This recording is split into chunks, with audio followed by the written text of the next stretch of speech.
Hello everyone, मी ऐश्वर्या तुम्हा सर्वांचं स्वागत करते माझ्या यूट्यूब चॅनलवर. तर आज आपण एक नवीन अपडेट घेऊन आलो आहोत. स्क्रीनवर तुम्ही बघू शकता, नवी मुंबई महानगरपालिका यांच्या अंतर्गत पदभरती ही जाहीर करण्यात आलेली आहे आणि आजचा आपला हा व्हिडिओ हा त्याच रिगार्डिंग आहे.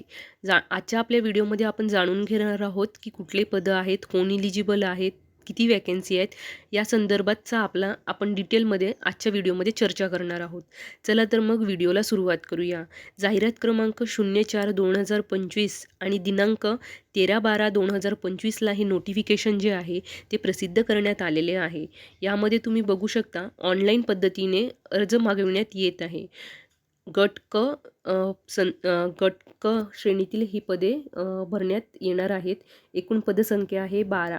ऑनलाईन पद्धतीने अर्ज तुम्ही करू शकता.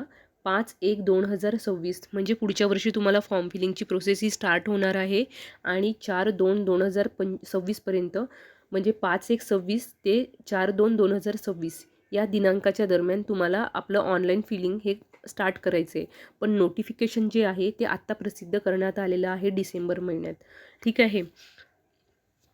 अशाच प्रकारे तुम्हाला हे जे अपडेट आहेत मी पोहोचवत राहणार आहे. त्यासाठीच तुम्हाला माझं टेलिग्राम चॅनल हे जॉईन करायचं आहे. त्यामध्ये मी सर्वात आधी तुम्हाला नोटिफिकेशन शेअर करते. म्हणून तुम्ही टेलिग्राम चॅनलला नक्की जॉईन करा. त्याची जी लिंक आहे मी ती तुम्हाला डिस्क्रिप्शन बॉक्समध्ये देणार आहे. चला आता बघू शकता कुठले पदं इथे आले आहेत.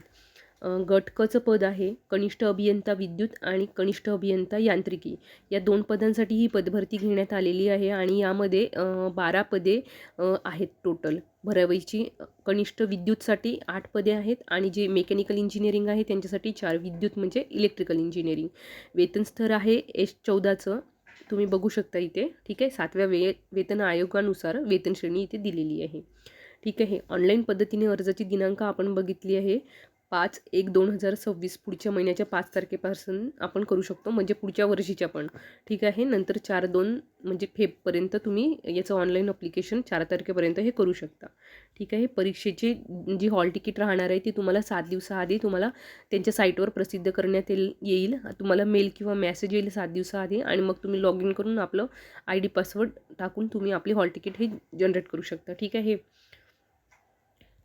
त्यानंतर जी आहे परीक्षा शुल्क अतिशय महत्त्वाचा विषय आहे. खुल्या प्रवर्गासाठी 1000 रुपये आणि मागासवर्गीय अनाथ दिव्यांग उमेदवारांसाठी 900 रुपये आणि आर्थिक दुर्बल घटक जे असतात त्यांच्यासाठी देखील 900 रुपये. ठीक आहे. आता पुढे बघा तुम्ही यामध्ये तुम्हाला म्हणजे कॅटेगरी वाईज जागांचं डिस्ट्रीब्युशन कसं केलं आहे ते तुम्ही बघू शकता. ज्युनियर इंजिनियर इलेक्ट्रिकल गट कचं S14ची वेतन श्रेणी आहे आणि यामध्ये बघू शकता प्रत्येक कॅटेगरीला नाही तर काही कॅटेगरींना एक एक अशा वॅकन्सी इथे वाटप केलेल्या आहेत आणि कुठल्या कॅटेगरीला 0 वॅकन्सी आहेत तर कुठल्या कॅटेगरीला आहे. यामध्ये OBCला आहेत आणि खुल्यामध्ये पण वॅकन्सी आहेत. EWSला देखील आहेत.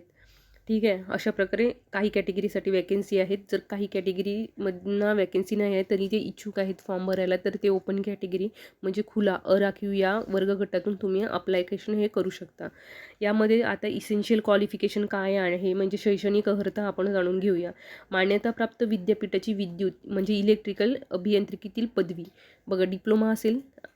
पदवी तिथे क्लिअरली मेन्शन केलं आहे की पदवीची गरज आहे. डिप्लोमा आहे त्यानंतर तुमची इंजिनिअरिंग झालेली आहे तरी देखील तुम्ही इलिजिबल आहात आणि डायरेक्ट इंजिनिअरिंग आहे तरी देखील तुम्ही या पदासाठी इलिजिबल आहात. अशा प्रकारे आणि मराठी भाषेचं ज्ञान असणे आवश्यक आहे. म्हणजे तुम्हाला 12वीला वगैरे मराठीचा सब्जेक्ट 10वीला 12वीला तुम्हाला मराठी असणे हे आवश्यक असते. ठीक आहे. त्यानंतर आहे जे ज्युनियर इंजिनियर मेकॅनिकल गट क साठी S14ची वेतन श्रेणी आहे आणि कॅटेगरी वाईज इथे डिस्ट्रीब्युशन दिलेलं आहे. इथे तुम्हाला 4च वॅकन्सी आहेत. काही कॅटेगरीसाठी दिलेल्या आहेत. खुल्यामध्ये म्हणजे ओपन कॅन्डिडेटसाठी देखील इथे वॅकन्सी नाही. काही आणि कॅटेगरी वाईजच काही 4 वॅकन्सी ह्या दिलेल्या आहेत. यामध्ये देखील तुम्हाला मेकॅनिकल इंजिनिअरिंगची पदवी असणे ही आवश्यक आहे आणि मराठी भाषेचं ज्ञान असणे हे आवश्यक आहे. ठीक आहे. अशा प्रकारे आपण एज्युकेशन क्वालिफिकेशन आणि जागांचं डिस्ट्रीब्युशन हे बघितलेलं आहे. पुढे आपण बघूया. यामध्ये बघा वयोमर्यादा दिलेली आहे. कमीत कमी जो व्यक्ती खुल्या प्रवर्गात मोडतो त्याची कमीत कमी वय 18 आणि मॅक्झिमम 38 चालणार आहे. मागासवर्गीय प्रवर्गातील असतील तर 18 कमीत कमी 18 आणि 43 एवढी एज लिमिट हे तुम्हाला चालणार आहे. ठीक आहे. त्यानंतर तुम्ही बघू शकता इथे एज लिमिट प्रत्येक प्रवर्गातील उमेदवारासाठी इथे दिलेली आहे. ठीक आहे.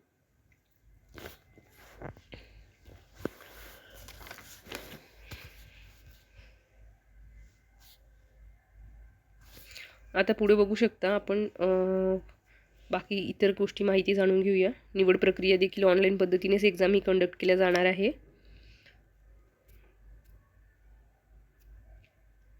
बघा यामध्ये तुम्हाला जे ऑनलाईन पद्धतीने अर्ज करायचं आहे त्याची तर वेळ मी तुम्हाला पहिले सुरुवातीलाच सांगितलेली आहे. ठीक आहे. आणि PDF एकदा तुम्ही ऑनलाईन ॲप्लिकेशनच्या आधी भरून घ्या. पेमेंट देखील तुम्हाला ऑनलाईन पद्धतीनेच करायचे. हां, आता महत्त्वाचा विषय आता एक्झाम शुल्क तुम्ही बघा. परीक्षा शुल्क तुम्हाला 1000 ओपन कॅन्डिडेट असणार तर, आणि जे कुठल्या कॅटेगरीमध्ये मोडतात मागासवर्गीय, अनाथ, दिव्यांग, आर्थिक दुर्बल घटक यांच्यासाठी 900 रुपीज ही एक्झाम फीज आहे. अशा प्रकारे तुम्ही बघितलं की अशा प्रकारे आपण बघितलं आहे. ठीक आहे. आणि एक्झामबद्दल इथे जास्त काही दिलेलं नाही आहे. ग्रुप वाईज टायमर असण्याची शक्यता आहे. टायमरबद्दल इथे उल्लेख केला आहे PDF मध्ये. एक्झाम पॅटर्न ही ऑनलाईन पद्धतीने एक्झाम ही कंडक्ट केल्या जाणार आहे. एवढीच माहिती इथे नोटिफिकेशनमध्ये देण्यात आलेली आहे. सविस्तर परत एक PDF येईल तर त्यामध्ये ते एक्झामचा उल्लेख करू शकतात. ऑनलाईन पद्धतीने एक्झाम ही कंडक्ट होणार आहे एवढं हे निश्चित ठरलेलं आहे. ठीक आहे. आणि ही सरळ सेवा राहणार आहे आणि यामध्ये तुम्ही परीक्षा शुल्क तर जाणून घेतले आहात. पुढे जर आणखी काही डिटेल हवं असेल आणि डिटेल काही नोटिफिकेशन आला आणखी तर त्या संदर्भात देखील आपण एक नवीन व्हिडिओ बनवूया. सध्या तर हीच महत्त्वाची बाब आहे की आता मला तुमच्यापर्यंत हे पोहोचवायचं होतं की आपण ऑनलाईन ॲप्लिकेशन हे आले आहे. नोटिफिकेशन जे उमेदवार टेक्निकलचा अभ्यास करत आहेत त्यांच्यासाठी ही चांगली संधी आहे.